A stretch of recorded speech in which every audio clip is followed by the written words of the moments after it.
Hi, everyone. This is Miss Allen here. I thought we could read a story together today. I know throughout the year we've learned about story elements or the five finger retell.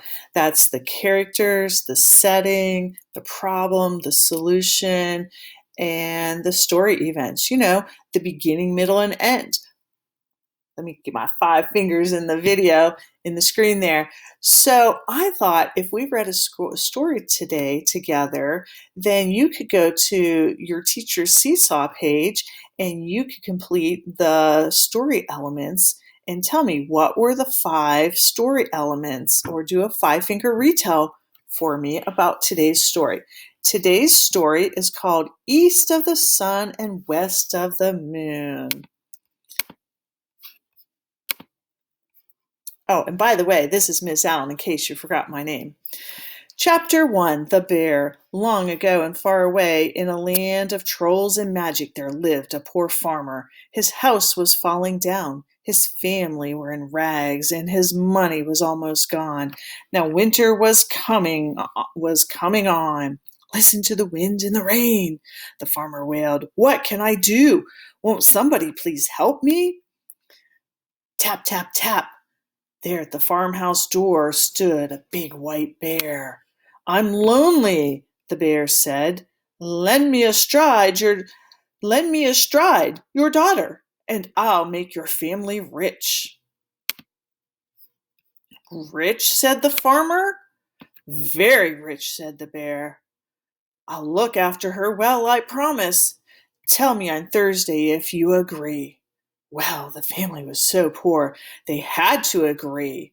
On Thursday, Astride found herself clinging to the bear's stiff white fur as he padded away from the farmhouse. Chapter 2, at the castle. All day long they traveled. Then, as night fell, they came to sleep. They came to a steep cliff, or was it the wall of a castle? Soon they were in a splendid hall made of the finest gold and silver. Take this bell, Astride, said the bear. If there's anything you want, just ring it. And all I want is a soft bed and sweet dreams. Astride yawned. That night she dreamed of a handsome young prince who sat beside her bed while she slept. The same thing happened the next night, and the night after that. All day long Astride rang the bell for anything she wanted, and all night long the prince sat beside her in her dreams. On the fourth day Astride sent for the bear. I'm homesick, she told the bear. I want to see my family. Will you promise to come back? Said the bear. And will you promise not to share any secrets with your mother?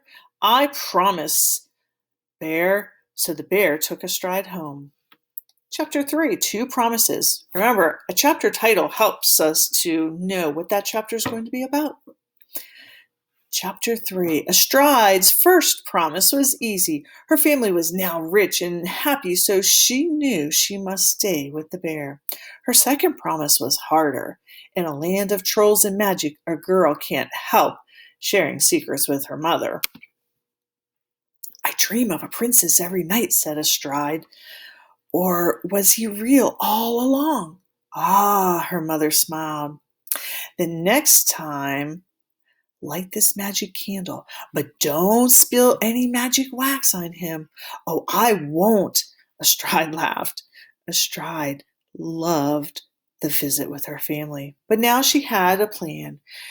She was keen to get back to the castle. Chapter 4, Candle Wax.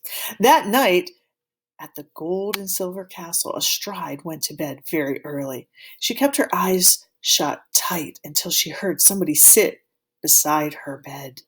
Then she lit the magic candle much too quickly, and the prince was real, all right, as real as the 3 drops of magic wax Astride had spilled on his shirt. Oh, Astride, he groaned, what have you done?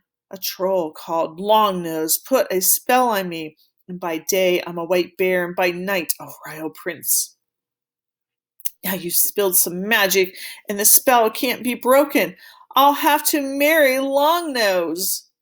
How can I save you? Astride sobbed. You can't, said the prince sadly. Longnose will lock me in her castle until our wedding day. It lies east of the sun and west of the moon, so nobody can find me. I can still try, said Astride. I will try. Chapter 5, 3 Old Ladies. The next morning, the prince and the castle had vanished. So had all Astride's fine clothes. Dressed in her old rags, she set off at once. East of the sun and west of the moon, she said, somebody must know where Longnose lives. So she walked and walked and walked. At last, on top of a high mountain, she met an old lady. I've never heard of Longnose, said the old lady. You'd better ask my big sister who lives on the next mountain. Here, take this gold apple to bring you good luck. Thank you, said Astride. The old lady's sister was of no help at all. I've never heard of Longnose, she said. You better ask my other sister who lives on the next mountain. Here, take this gold comb to bring you luck. Thank you, Astride said. But the third old lady shook her head as well. I've never heard of Longnose, she said. My sisters were silly to send you. Here, take this golden spinning wheel to bring you good luck. Thank you, Astride said. Now she was all alone again, with a golden apple, a golden comb, and a golden spinning wheel to carry. Chapter 6, The Four Winds. East of the sun and west of the moon, Astride cried. Does anybody know where I can find Longnose? I do, hissed the east wind. Can you take me there? Astride asked eagerly. Only if my brothers help me, Astride, the west wind, the south wind, and the north wind. Please, Astride begged, please.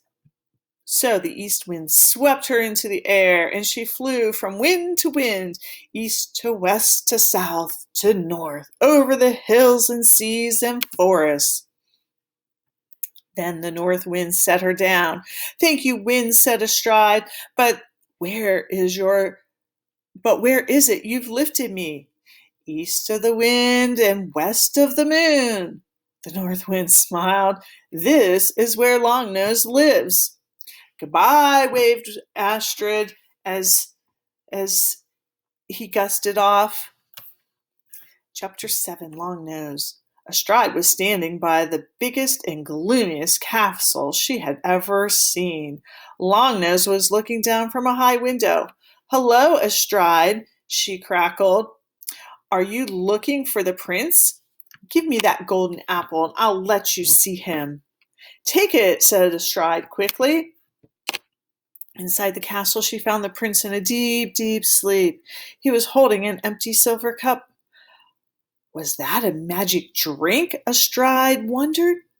If it was, I'll never wake him.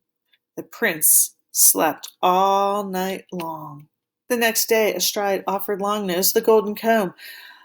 It'll be yours forever, she said, if you'll let me visit the prince again.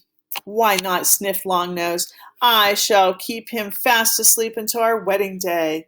So it was a magic drink in the silver cup. That night, while the prince dozed, Astride made a tiny hole in the cup. This time, I want to spill some magic, she said. It's the only way to wake him. Longnose is so greedy. I'll give her the golden spinning wheel for one last visit. Longnose agreed at once. What do I care, she said. Tomorrow the prince and I will be married. At bedtime, Longnose didn't spot the tiny hole as she filled the silver cup, nor did she spot the magic drink leaking out. Later, after Longnose had gone, it was easy for Astride to wake the prince. Astride, the prince exclaimed, have you come to save me? If I can, Astride said, but how do we get rid of Longnose? With a test of true love, said the prince, the winner will be the one who can clean the magic wax from my shirt. That's the person I will marry. Chapter 8, The Test. At first, Longnose was very cross, but she was far too proud to say no to the test. "Anybody can wash a shirt," she sneered. "Bring me a tub and some soap and a scrubbing brush." Longnose had spoken much too soon. The harder she scrubbed, the blacker the shirt became, and in the end she screeched, "Help me, trolls!" Every troll in the castle came running, but the shirt got blacker and blacker. "Stop scrubbing!" Longnose yelled. "Let us try. How can a girl like her beat trolls like us?" With true love, that's how. Look at the black shirt that Longnose was taking out of the water. Do you see how black that is? Look at the next picture with a Stride scrubbing the shirt. Stride dipped the prince's shirt in some cool water, in some cool, clear water, and instantly it was white as snow again. Longnose and her team of trolls were beaten. They were never seen again, not even east of the sun and west of the moon. Everybody else was invited to the royal wedding. Family, friends, and 3 old sisters, and the 4 winds as well. Afterwards, the gold and silver castle appeared again, and Astride and her prince went back to their home. There they lived happily ever after. What can be more magical than that? The end. Remember, these are the pictures you might think about when you retell the story: a beginning, a middle, and an end. Remember the 5 story elements. Go to your teacher's seesaw and complete these.